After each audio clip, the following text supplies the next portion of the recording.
설교를 준비하면서 솔직히 얘기하면 오늘 본문이 진짜 어려워요. 진짜.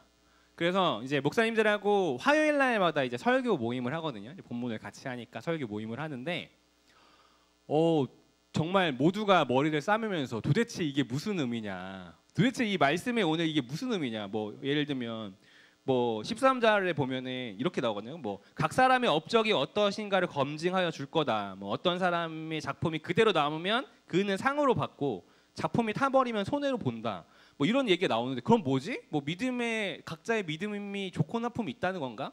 막 이러면서 엄청나게 이제 이 본문이 너무너무 어려운 거예요. 그래서 막 한 주 동안 거의 목사님들 모두가 이제 그거에 씨름을 했습니다. 씨름을 하다가 나름 저도 이제 토요일 날 어제 이제 설교를 정한 거죠. 아, 이렇게 설교를 해야겠다 하고 틀을 다 정했어요. 정하고 이제 원고를 이제 타이핑을 이제 하려고 이제 딱 앉아서 다시 성경을 딱 봤는데 갑자기 성령의 어떤 감동이 있는 거잖아요. 갑자기 이게 이런 의미였어라고 딱 느껴지는 거예요. 근데 문제는 뭐냐면 내가 생각했었던 설교의 틀과 전혀 다른 거야. 방향이 전혀 다른 거야. 고심했어. 뭐 이렇게 설교해도 어차피 다 모를 텐데 뭐 어려우니까. 근데 고심 끝에 어제 정확히 저녁 10시 반에 다시 처음부터 써야겠다. 그래서 1시 반까지 다시 했어요. 다시 썼어요. 이 이야기를 하는 이유는 뭐냐면요. 이 이야기를 하는 이유는 솔직히 자신이 없는 거야. 너무 어려우니까 본문이. 얘네가 이해를 할 수 있을까? 나도 잘 소화가 안 되는데, 목사님들도 소화가 안 되는데 이 말씀을 내가 잘 전할 수 있을까?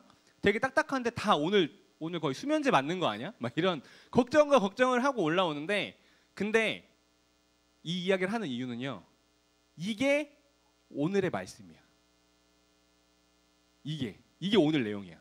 뭐냐면 예수 그리스도라고 하는 건축의 그 건축 집을 지을 때 예수님이라고 하는 기초가 있는데 기초 위에 각 사람이 우리가 성전을 집을 짓는다는 거야.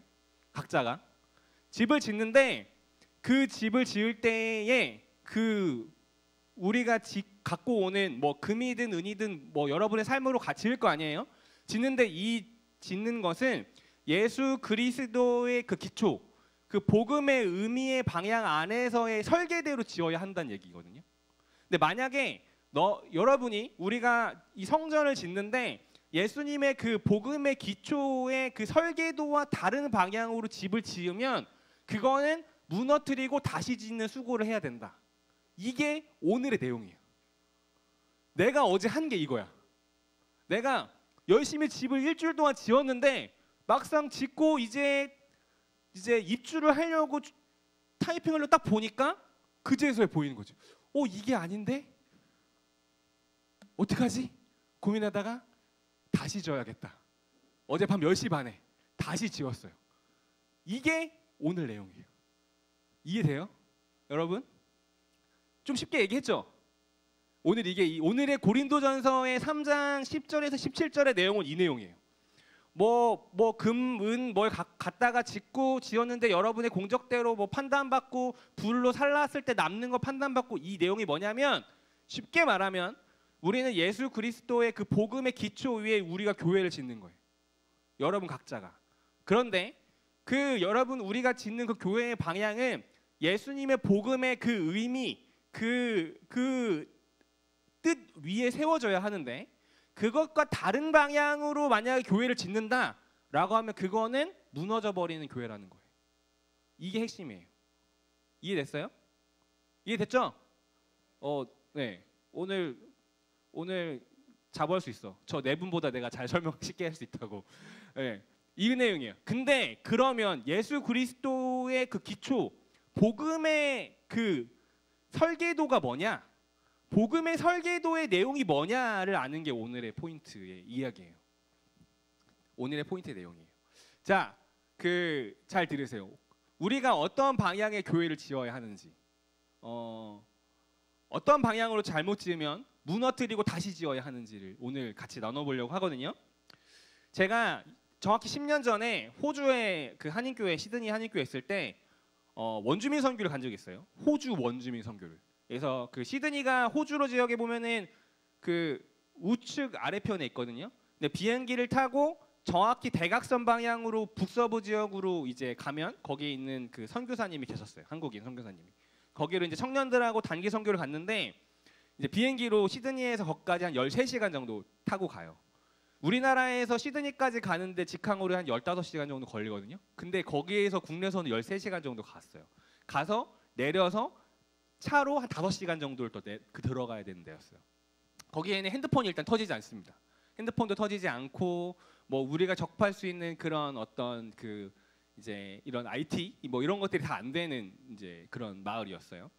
근데 거기를 딱 갔는데 이 포인트가 중요해요. LTE 다 안 터져. 그런 시골이야. 근데 거기를 딱 가서 이제 원주민들을 선교하시는 이제 우리 한국인 선교사님이 계셨어요.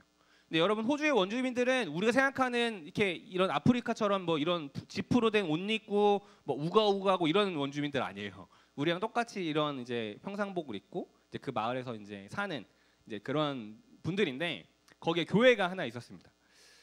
그 이제 교회가 있는데 선교하는 중간에 우리 선교사님이 그 교회 예배당을 보여주셨거든요.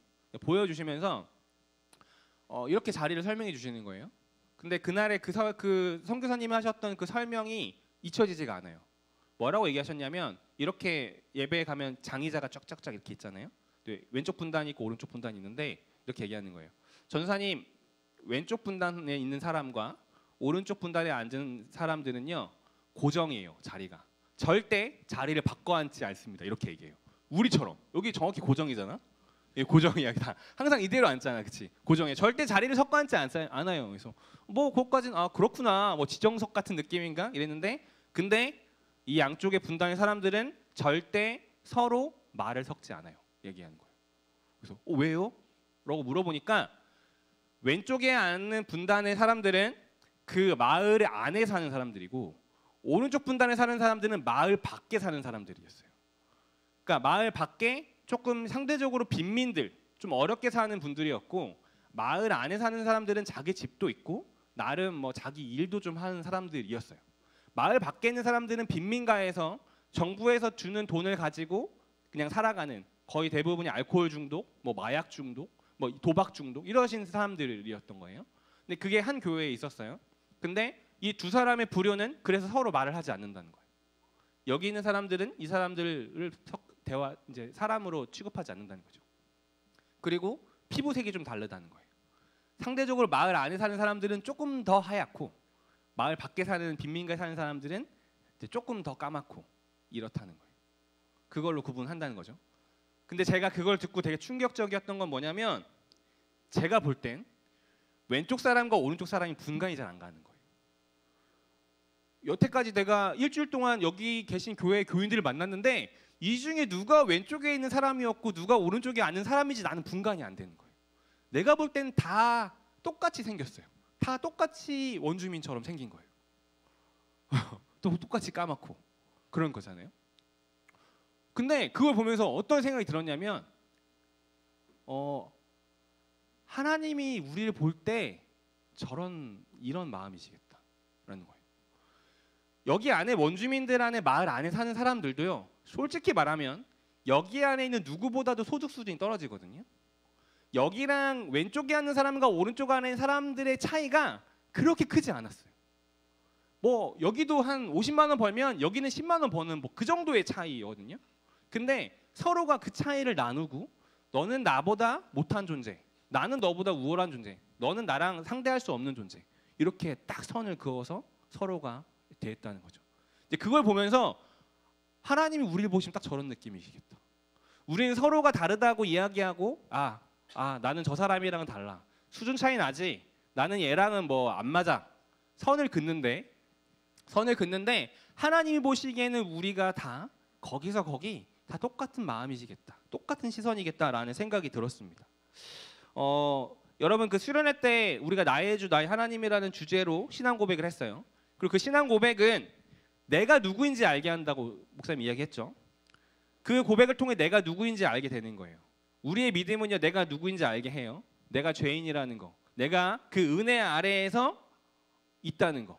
돌짝밭 같은 인생인데 나 같은 사람, 아주 형편없고 쓸모없어 보이는 나 같은 사람에게 하나님은 주님의 교회를 세우시겠다고 하셨다는 그 사실을 발견하는 그 은혜가 이 고백 안에 있다고 제가 이야기했습니다. 여러분들 이건 동시에요. 서로를 보게 하는 거예요. 나를 보게 하고요. 내 옆에 있는 사람을 보게 하는 고백인 거예요. 내게 그렇게 하신 것과 마찬가지로 내 친구에게 하나님께서 그렇게 하신 것을 발견하는 거예요. 그래서 서로 경쟁하고 내가 더 나아 보이는 모습들이 하나님의 시선으로 볼 때에는 아무것도 아니구나, 그 차이가 아무것도 아니구나를 깨닫게 되는 게 이 믿음의 고백 가운데 발견할 수 있는 비밀이라는 거예요. 사도 바울이 지적하는 고린도 교회의 모습은요, 그들이 주 안에서 모두가 은혜 안에 동등한 존재임에도 불구하고 여전히 서로를 비교하고 경쟁하는 예수님을 알기 이전의 모습과 동일하게 서로를 대했기 때문이에요. 마치 앞서 제가 이야기했던, 경험했던 그 호주에 봤던 그 원주민 교회처럼 말입니다. 즉 바울이 지적했던 육의 모습은요, 여러분 개인의 윤리적이고 도덕적인 신앙을 의미하는 게 아니에요. 내가 예수를 믿었는데 여전히 뭐 술을 마시네 안 마시네, 뭐 교회 가서 술을 마셔도 돼요 안 마셔도 돼요, 우리 청년들의 주요 주제인데 그런 거의 의미가 아니라는 거예요. 뭐 술을 마셔도 되냐 안 마셔도 되냐, 뭐 내가 뭐 게임을 뭐 얼마큼 해도 되냐 안 해도 되냐, 담배를 피면 돼요 안 돼요, 뭐 이런 거에 대한 내용을 이야기하는 게 아니라는 거예요. 사도 바울이 지적하는 그 고린도 교회의 가장 큰 문제는 뭐냐면 예수를 믿었고 자신이 누구인지를 발견했음에도 불구하고 하나님이 자신을 어떻게 대했는지를 깨달았음에도 불구하고 여전히 내 옆에 있는 사람을 비교하고 무시하고 경쟁하고 차별하는 그런 모습에 대한 지적이었던 거예요. 너희가 여전히 육에 속해 있다라고 지적받은 모습은, 야, 너 교회 다니는데 여전히 PC방도 못 끊었어? 너 여전히 야동 보는 거야? 뭐 여전히 뭐 너 뭐 술 마셔? 석준이 왜 웃어? 야동 얘기해서. 그런 문제가 아니라는 거예요. 그런 얘기가 아니라 여전히 너가 과거에 하나님을 알기 이전에 세상에서 말하는 것처럼 나와 다른 애들은 취급하지 않고 너 집 몇 평 사냐? 너네 집 자가야? 뭐 전세야? 나는 임대 아파트 사는 애랑은 안 어울려. 이렇게 서로를 비교하고 서로의 순위를 매기면서 경쟁하고 차별하고 나눴던 그런 가치관을 가지고 여전히 교회 안에 들어와서도 하고 있는 모습에 대한 지적이고 비판이었어요. 그래서 오늘은 계속 바울이 그 이야기를 이어가는 거예요. 11절에 보면 바울이 놓은 기초, 예수 그리스도라고 하는 복음의 기초 위에 우리는 두렵고 떨림으로 우리의 신앙의 성전을 잘 지어야 한다고 말해요. 너네가 성전이다. 우린 더 이상 건물이 성전이 아니라는 걸 믿고 안다. 그런데 그러면 성전을 어떻게 지어야 하냐? 각자가 두렵고 떨림으로 성전을 지어야 한다고 이야기하는 거예요. 그러면서 10절에서부터 11절을 고린도전서 풀어 쓴 성경이라는 버전이 있거든요. 강산 목사님이라는 분이 쓴 버전인데 이 버전을 보면 이렇게 말씀을 기록합니다. 말씀 좀 띄워주세요.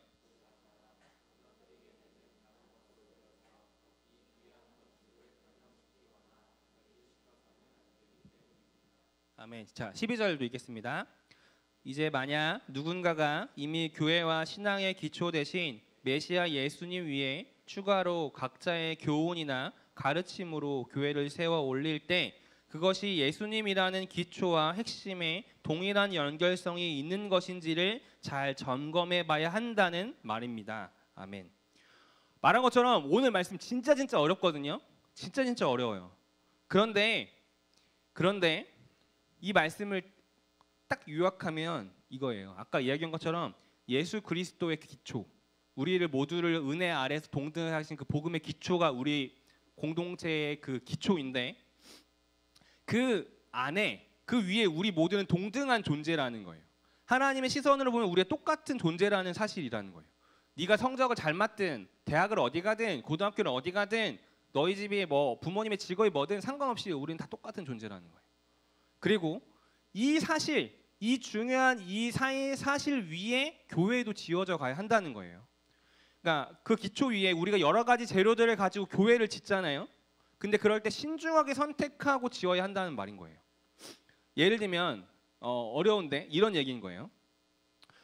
우리 틴즈누리라고 하는 공동체가 생겼죠. 점점 이제 이 공동체가 세워져 가는 것을 저도 이제 계속 느끼고 있어요. 최근에 오늘 뭐 찬양을 하면서도 여러분의 그런 찬양의 고백들이 점점 커져가고 하는 것을 보면서도 저도 막 가슴이 뜨겁고 뭉클하고 또 감사하다라는 생각도 들고 막 찬양팀 앞에 막 우리 이 친구들이 나와서 막 찬양하는 모습들 이렇게 보면 너무 진짜 하나님 살아계시구나. 방주원 박승겸이 하나님 칭얼을 하다니 뭐 이런 하나님 살아계시구나 이런 거 경험하고 그러고 있어요. 그런데 뭐 우리 안에 공동체들이 있잖아요. 찬양팀들도 커져가고 있고 우리 댄동도 있고 뭐 이런 그 모임들이 있는데 이 모임들을 성장시켜 갈 때 그 포인트가 우리가 아까 말했던 그 예수 그리스도의 그 복음의 그 은혜의 방향과 설계대로 지어야 한다는 얘기예요. 예를 들어서 만약에 우리가 공동체를 만들어 갈 때 예수 안에 우리 모두는 용납되고 허용된 존재라는 그 사실, 그러니까 우리가 뭘 잘해서 여기 앞에 쓰는 게 아니라는 거, 저를 포함해서 내가 잘나서 목사하면서 설교하는 거 아니고 이노 쌤이 여러분들보다 뭐 찬양을 더 잘해서 하는 게 아니고 앞에 있는 친구들이 뭐 악기나 음악을 더 잘해서 하는 게 아니고 영성이 더 뛰어나서 하는 게 아니고 우리 모두는 하나님 앞에 똑같은 존재인데 그 모습대로 하나님 앞에 고백을 받기 원하시는 모습대로 쓸 뿐이다 라고 한 이 사실이 중요한데 이거를 이해하지 못하고 어느 순간부터 우리 찬양팀은 잘하는 사람만 시킬 거야. 자, 오늘부터 보컬 테스트를 보겠어. 김희한 탈락, 박예은 탈락, 방주원 박승겸은 절대 오지 마. 뭐 이렇게 너네는 자격 미달 가서 보컬 트레이닝 받아야 돼. 뭐 백시은 그래, 드럼 좀 치네. 너는 해도 돼. 너는 뭐 아무것도 안 해도 너는 이거 와서 해도 돼. 이런 게 아니라는 거죠. 만약 이렇게 공동체를 짓는다면 이거는 교회가 건물을 잘못 짓고 있다는 거예요. 교회를 지을 때 우리가 교회의 가치는 우리 모두가 동등한 존재인데 댄동을 봤는데 갑자기 어느 날 우리 예성이가 저도 좀 댄스 하나님을 몸으로 찬양하고 싶습니다 라고 정다운 쌤께 오디션을 보러 갔는데 예성아 너는 춤출 수 있는 몸이 아니다. 너는 안 되겠는데? 라고 하면 다시 한번 생각해 봐야 한다는 거죠. 진짜 이게 우리가 공동체를 세워가는 데에서 저 친구를 받아주고 안 받아주는 데 문제의 기준이 예수 그리스도의 그 복음의 기준 안에서 받아들이는 건지라는 거예요. 이 이야기예요. 우리가 건물을 지을 때 아주 신중하고 조심스럽게 지어가야 한다는 말이에요. 고린도 교회는 우리보다는 조금 더 오래된 교회였을 것 같아요. 이미 그들에게는 문제가 생겨났었거든요. 근데 우리에게는 아직 이런 문제가 없잖아요. 우리는 아직 문제가 없어요. 왜? 우린 별 문제가 없어요. 그 이유는 우린 사실 아직 안 친하기 때문이거든요. 우리는 여전히 기초 위에 이제 조금씩 공동체의 기초의 벽을 쌓아가고 있는 중인데 이때 우리가 잘 생각하고 주위에서 여러분들도 공동체를 만들어 가셔야 돼요. 아직은 그런 문제가 우리한테 없죠. 그런데 조만간에 이런 문제들이 우리에게도 올 거예요. 아니 오지 않게 만들면 제일 좋겠죠. 목사님이 최근에 이런 우리 공동체가 성장하는 걸 보면서 되게 감격스럽고 감사한데 막 여러분들이 막 서로 친해지고 공동체들이 막 생겨지는 모습 보면 되게 감사해요. 그게 눈에 띄게 보여요. 특히 이번 겨울에 뭐 수련회 가서도 막 찬양을 더 하겠다고 애들이 뭐 왜 이러지? 막 이런 생각이고 갑자기 막 앞에 나와서 막 50을 하지 않나? 백시온이 미쳤나? 그래서 제가 그래서 왜냐면은 목사님이 10년을 청소년 사역을 해봤지만 진짜로 내가 다시 생각해봐도 그런 애들이 있었나 봤을 때 한 번도 없었던 것 같아. 수련회 때 갑자기 막 자기들이 나와가지고 이민이가 저 이 50 알아요 이러면서 막 뛰쳐나오고 있어. 뭐 이런 경우를 아직 나는 보지 못했던 것 같거든요. 되게 좋은 시그널이죠. 좋은 모습이에요. 그런데 한편으로는 좀 걱정되는 거예요. 여러분들 안에서 막 끝나고 막 3, 4모 모여서 막 놀고 막 같이 막 교제하고 있는 모습 참 좋은데 그러면서 이제 조금 걱정되는 거죠. 그게 또 누군가에게 벽이 되진 않을까. 당연히 친해지면 벽이 생길 수밖에 없는데 근데 이게 누군가에게 너무나 큰 절벽처럼 느껴지게 되면 어떡하지? 라는 걱정이 생기는 거예요. 제가 이번 수련회 때 가장 은혜롭고 여러분이 좋았던 모습은 저녁 집회 때 여러분이 찬양했던 모습이 아니었어요. 그러니까 찬양하는 모습도 너무 예뻤죠. 애들이 막 찬양팀을 안 놔주고 더 찬양하자고 하고 뭐 기도회가 짧았다고 막 피드백하고 수련회를 막 제발 2박 3일 3박 4일 가자 하고 이런 모습들을 보면 너무 좋았어요. 근데 목사님이 수련회를 하는 중에 여러분을 봤을 때 가장 좋아 보였던 모습은 사실 집회 때가 아니고 집회 끝나고 여러분들끼리 놀 때였어요. 여러분들끼리 밤에 놀면서 라면 먹고 있을 때 어떤 한 사건이 있었냐면 세은이랑 그 소담이었나? 시온이었는지 제가 잘 모르는데 연빈이가 혼자 이렇게 있었나 봐요. 오늘 연빈이 안 왔는데 근데 세은이랑 누구였어? 시온이었어? 기억 못해? 내가 너를 칭찬하려는데 기억 둘이 가서 연빈이한테 가서 연빈아 우리랑 같이 놀자 하고 데려가서 자기들끼리 놀고 있던 이 그룹에 데려가서 같이 놀았어요. 맞지? 소담이지. 소담이 듣고 있니? 온라인으로 예배 드리는데 그 모습이었어요. 그 모습. 저는 이게 가장 큰 여러분의 성숙한 믿음이고 가장 성숙한 신앙의 고백이라고 저는 생각하거든요. 나랑 만나는 사람들끼리 친해질 수 있죠. 나랑 취향이 맞고 나랑 성격이 맞고 재미있고 뭐 같이 놀고 싶은 잘생기고 예쁜 애들 같이 노는 건 누구나 자연스럽게 할 수 있는 일이거든요. 어쩌면 신앙생활 하면서 찬양하고 기뻐 뛰고 찬양팀하고 사역팀하는 거 다 할 수 있어요. 근데 그냥 저는 그날을 보면서 가장 여러분 모습 보며 제가 뿌듯하고 예뻐 보였던 모습은 단편적으로 보였던 딱 그 모습이었어요.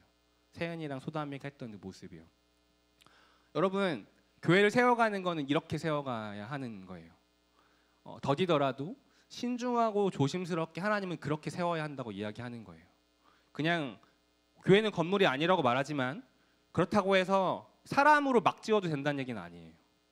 우리 안에 예수 그리스도의 그 복음의 가치를 가지고 그 의미 안에 그 설계도 안에서 잘 지어야 하는 거죠. 우리 모두가 하나님 앞에 동등하고 존귀한 존재이고 우리 모두가 자격 없지만 하나님 앞에 용납된다는 그 존재라는 그 사실, 그 복음의 기초 위에 우리의 공동체도 조심스럽게 지어가야 하는 거예요. 사랑하는 친구들, 우리 쌤들, 하나님이 기대하시고 우리에게 원하시는 삶, 그리고 교회의 모습은 이런 모습이에요. 막 뜨겁게 예배하고 뜨겁게 찬양하고 그것도 물론 중요한 좋은 모습이지만 그 나아가서는 나와 함께 예배하지 못하는 저 친구에게 가서 손잡아 줄 수 있는 용기를 가지고 있는 그 예배자의 모습이에요. 목사님 한 얘기하고 마치겠는데 제가 신대원 3학년 때, 그러니까 그 대학 신학교 때 4년 다니고 대학원 3년을 다니거든요. 3학년 마지막 학기 때 수련회를 가야 했어요. 그 신대원생들끼리 모이는 전국의 수련회 생들끼리 모이는 한 200~300명 모이는 수련회를 가야 했거든요. 근데 그 수련회를 신대원 3년 중에 무조건 가야 하는 수련회였어요. 근데 보통은 1학년 때 가요.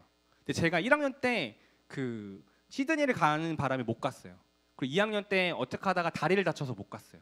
그리고 3학년 때 이제는 이걸 안 가면 졸업이 안 돼서 어쩔 수 없이 그 수련회를 가야 했어요.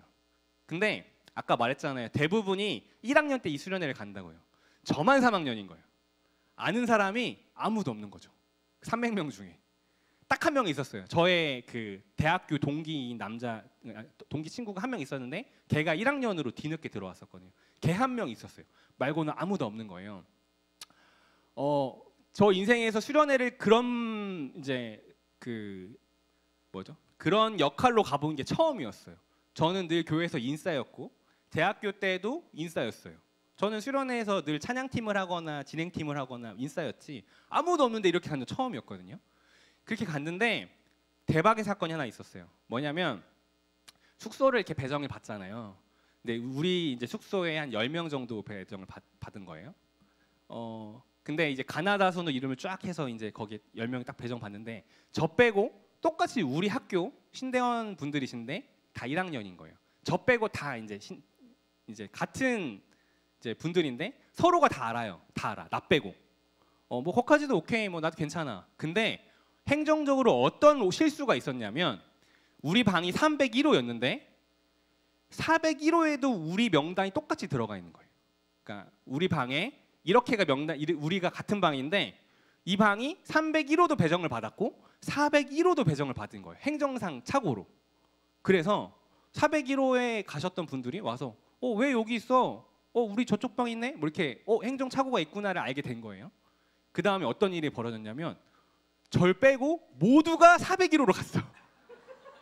나 그 방에 있는데 401호 있다가 왜 여기 있어? 오더니 우리 401호, 301호. 뭐야? 착오가 있네. 어떡하지? 야, 우리 다 401호로 가자. 다 갔어. 나 빼고.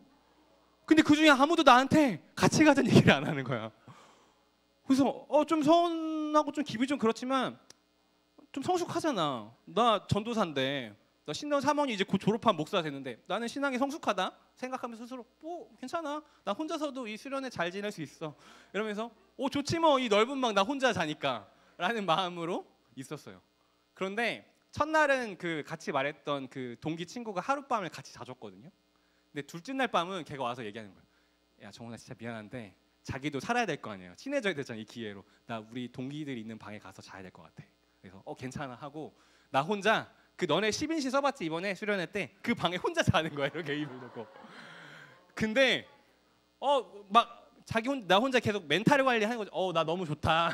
혼자 다니기 너무 좋네. 잠 많이 잘 수 있다. 하는데 뭔가 슬픈 거 있지 계속. 슬픈 거야. 되게 쓸쓸하고. 솔직히 말하면 나 그 수련회 때 아무것도 기억이 안 나. 강사가 누가 왔는지 무슨 특강을 했는지 기억이 아무것도 안 나. 나 딱 이거밖에 기억 안 나. 진짜로. 그러면서 내가 두 가지를 느꼈어요. 첫 번째, 전도사고 목사고 아무도 없는 300명짜리 수련회에 혼자 가서 수련회 하라고 하면 절대 은혜 못 받는다. 이 중에 누구 담임 목사님 혼자 보내시면 아마 매우 힘들게 또 보내실 거예요. 여기 계신 쌤들 마찬가지잖아요. 300명의 수련회 나 빼고 서로 다 알아. 다 친해. 나만 아무도 없어. 혼자서 넓은 방에 나야 자야 돼. 은혜가 될까요? 은혜가 안 되죠. 그걸 느꼈어요. 신앙을 몇 년 동안 해왔든 전도사든 목사든 이 안에서 나 혼자이면 은혜가 될 수 없구나. 나 함께 해주고 내 옆에 손잡아줄 수 있는 기도할 때 그 친구 한 명이 없으면 그 수련회는 아무리 좋은 강사가 와서 설교를 해도 절대 은혜 받을 수 없구나. 두 번째는 그분들에 대한 서운함이었어요. 그분들도 전도사님들인데 어떻게 이런 약자를 외면하고 자기들끼리 그렇게 행복하게 은혜롭게 보내실 수 있었는지에 대한 시험이 조금 들었었어요. 친구들, 여기 안에서도요 점점 그런 갭이 벌어지거든요.